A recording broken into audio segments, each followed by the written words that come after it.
Ayan, so bali ngayong araw ay pupunta ako ng palengke ng Candelaria para magbayad ng kuryente namin. Tapos si Bebs naman ay nagpapabili ng saging. Baka naglilihi. Char. Parang tae! Tama ito, malalaman natin kung gaano nga ba katipid ang SR125Fi. Saka ko na siya ilo-long ride, wala pa naman siya kasi temporary plate. Bali natatakbo nga pala ni Glossy ay 70 pa lang sa odometer niya. Tapos ang ginawa ko, pinapultang ko siya para matetest ko talaga kung talagang matipid siya. Kaya ni Glossy, tama nila rin, baba na.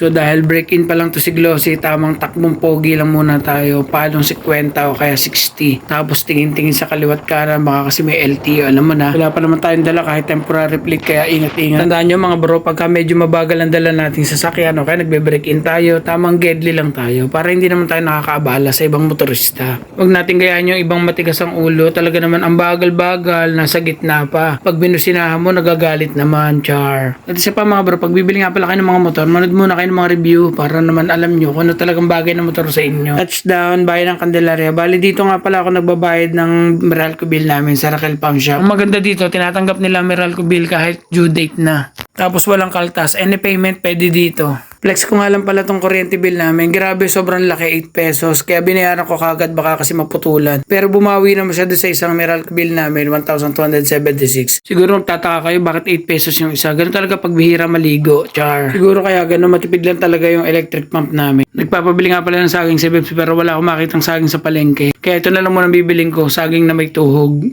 Magkano ang banana? 10. Dito?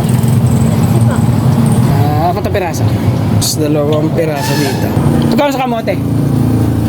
Tignan nyo naman, kahit banana yun na nasa stick, kasyang-kasya sa U-box. Training ano yung maloles? Opo, Lazada.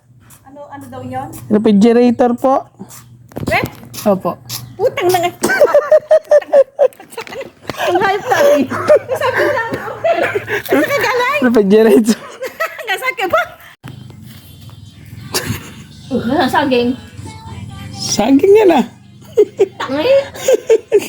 Saging na yung nakapiling. Ay, mainit. Oh, saging yan eh. Oh yan, saging yan. Ito, tama mainit. Wow. Oh, wow nga daw. Ay, nagira, wow? Ano yan? Saging na nakapiling, hindi naman yan ganyan. Ayan, saging. Ay, katagos daw inuubo na nga eh. Ay, walang ano, sarado pa mga prutas. Saging din yan. Inuubo na nga, yan tamis pa niyan. Huwag mo kainin yung sukal. Ya, init! Tawag si ate. Ito na sa'yo, turun. Wala, sarado pa yung prutasan. Saging din naman yan. Yan, 83 km ang inabot. Tapos yung pultang ko kanina, grabe, tipid sa gas oh.